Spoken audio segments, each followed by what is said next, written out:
everyone, welcome back to my channel. For today's video I'm going to do the number one product from 10 different high-end brands. This is a tag that has been going around recently, and I did also do a drugstore version of it which should be up on my channel by now. But for today we're concentrating on high-end brands and we have 10 to get through, so why don't we get started.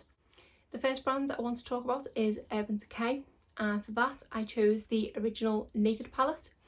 I do believe this has been discontinued and is no longer available, but for me, when I think of Urban Decay, this is what I think of.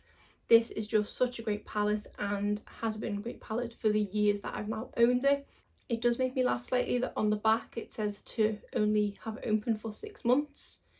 I don't know who seriously only uses their eyeshadow palettes for 6 months and then gets rid of them. I think I've had this one 4 if not 5 years at this point, but it is such a great palette and was my first ever high-end palette purchase, which then kind of started something. But it does just have so many great shades. I obviously have favourites that I reach for, which do have decent dents in them. It's a great formula and I just love working with this palette. I did neglect it for the longest time. Once I started using it again, it just reminded me how much I did love this palette, so this one was really easy when I thought of Urban Decay. Then for the brand The Balm, this was a brand where there were a couple of items that I could have gone with, but in the end I decided on the Frat Boy blush. This is a gorgeous shade blush. It's a really nice deep sort of rosy pink shade. The formula on this is great, it does blend into the skin beautifully. You can go really light-handed and just give a flush of colour, but then it is really buildable. You can go a bit heavy-handed sometimes, but it is just such a pretty shade. The formula as well is really long-lasting, is a really great blush. The other The Balm product that I nearly went for was the Mary Luminizer, because I do love that highlighter. But if I could only keep one, that's why I decided to go with this, because I do just love this blush. And seeing as I've done a couple of swatches in the drugstore video, I'll do some here. I wasn't consistent with the swatches there and probably not going to be here, but that is the shade of that blush and what I would say number one from The Balm. Then we have the brand Huda Beauty, and for this one I went for the Legit Lashes mascara. After trying this mascara, I absolutely fell in love with it. This does have two sides to it, a volume side and a curl and length side. They do have two completely different brushes and they do have two completely different formulas. That is the curl and length side, and then that is the volume side. I did do a full review of this mascara on my channel if you did want to check that out, but it has definitely become one of my all-time favourite high-end mascaras. I think this one might even beat the Benefit Bad Girl Bang mascara, which I've loved since that one came out. I think this one's slightly better. My only issue is that it is 2 full-size compartments. Each side is 8.5mm. Whereas when you usually get mascaras like this, each side is normally 4mm. So it is quite a lot of product to go through before mascaras kind of expire. That's my only issue with it, that it's too much product, but for the higher price tag, it's obviously a lot of product for your money.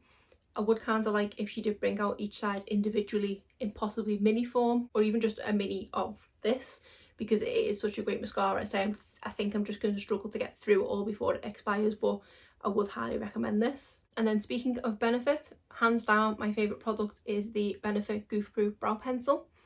This has been a staple in my collection since I very first tried it. I've tried so many things in my brows over the years and nothing's come close to how quick and easy this is to use. I have this in the shade 3 and I have been saying for the longest time that I do want to try the shade 2.5. I always try and buy as many products as I can on sale. I don't tend to like to pay full price for anything, especially high-end products, even when it's something I know and love. So every time that this product goes on sale, 2.5 seems to be the quickest one to sell out, so I've never been able to get hold of it.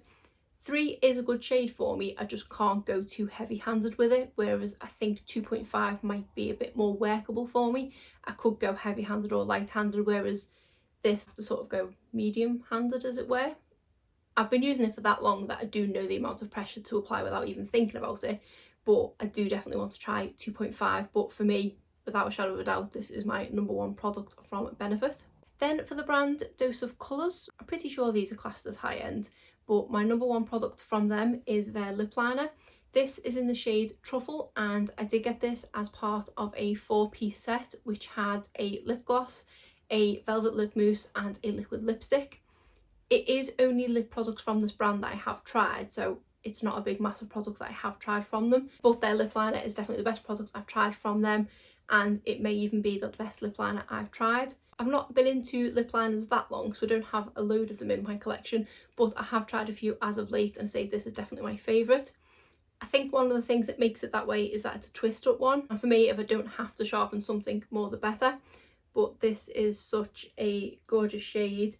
It does go with a multitude of different lipsticks. Obviously it matches the truffle things in the set, but I can pair this under nude lipsticks and it doesn't look too out of place, and obviously with pink lipsticks as well. But overall it is a great lip liner. It is such a nice creamy formula that went on no problem, and I can line my lips in 2 seconds flat.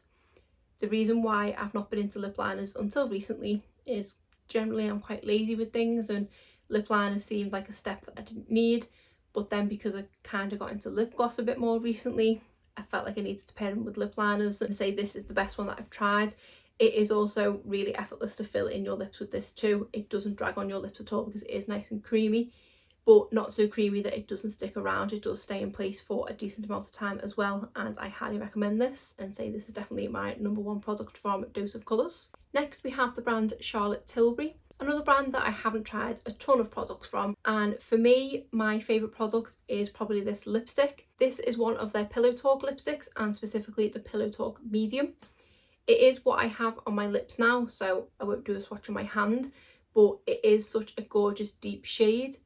I did buy this in a 2-piece set with the original Pillow Talk, and I'm not a massive fan of the original Pillow Talk if I'm honest. I do much prefer this one.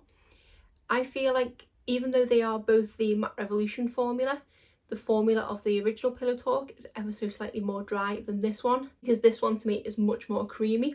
It is a really comfortable formula, I say so much more than the other one, which is weird considering they're both Matte Revolution, but I feel like this one is much more creamier than the other one. It is a really nice formula that goes on the lips really easily. It stays in place really well. It doesn't go outside the lip lines, and considering it is a darker shade, when it does eventually fade away, it's not too obvious. Only possibly on the innermost rim of my lip, but even then it still is decently long lasting. So this is my favourite Charlotte Tilbury product, but it's probably a brand that I won't purchase too many things from because of the price point, but I do like this lipstick. Then speaking of pricey brands, the next brand is Natasha Denona.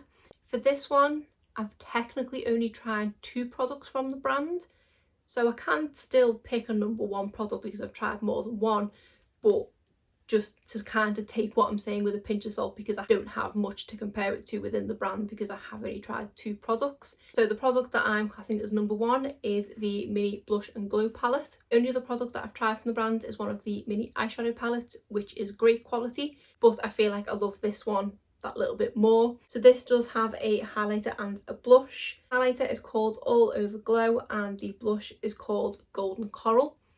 For me, it's more kind of pinky toned than coral. I wouldn't have said it was coral, but it is such a gorgeous shade. Let me just do a couple of swatches. I didn't think when I did the Balm swatch right in the middle of my hand, but these are the 2 swatches here. Obviously the blush on the top and the highlighter underneath. The formula of these is just so buttery and silky and smooth and just beautiful. The highlighter is more of a blinding highlighter, but it also still kind of melds into your skin. And to me, I don't feel like it looks like a stripe of highlighter. I feel like it does just kind of blend into the skin. And also the blush, considering how sort of brightly pigmented it is, it does look really nice on the skin. Generally, I'm not a fan of shimmery blushes. I do prefer a matte blush, but for this one, I will definitely make an exception because it does just make my skin look glowy and healthy and just really nice. And I'm so glad that I picked this one up. Plus, considering the price of every other Natasha Denona product, this retails for only £16. I know they're not the biggest pan sizes, but if I'm honest, I did think they were going to be even smaller than they are. And for me, it's still going to take me a long time to go through these products considering how much I've used them. But yeah, definitely my #1 product out of the 2 that I've tried from Natasha Denona is the Mini Blush and Glow palette. Next we have the brand Smashbox, and my #1 product from them is the original Photo Finish Primer. This is the second one of these that I've had now. I did originally have a mini and I do really enjoy it. I've tried quite a few primers as of late, but this is one that I always come back to. It kind of does a bit of everything for me. I feel like it does give me a bit of moisturisation, it does give me that sort of blurred look, but then generally it is just a good base to go in with foundation on. I feel like even before I start putting the foundation on my skin, with just this on alone, just looks that little bit healthier and fresher, and it is a great primer. I can see why it's sort of a cult classic from the brand. I've tried a few different products from Smashbox, but say this is the one that easily sprung to mind when I thought of the brand, and is definitely my number one product. Next we have the brand Tarte. This one was a little bit harder to think of a product because I do like so many products from the brand. I do like quite a lot of their skincare, but I did want to keep this to be solely makeup, so that helped that I could write off all their skincare. I have a few of their eyeshadow palettes that I love. I have some of their lipsticks that I love. I did eventually narrow it down to two. One being the Man Eater eyeliner and the other being their blushes. I ended up going with the blush as my number one product because it's more of a versatile product. This is just in the shade Exposed. I have multiple shades of these blushes. I'll just do a swatch of this one anyway. So it's not the actual shade that I'm drawn to, it's the product itself. This one I've swatched here.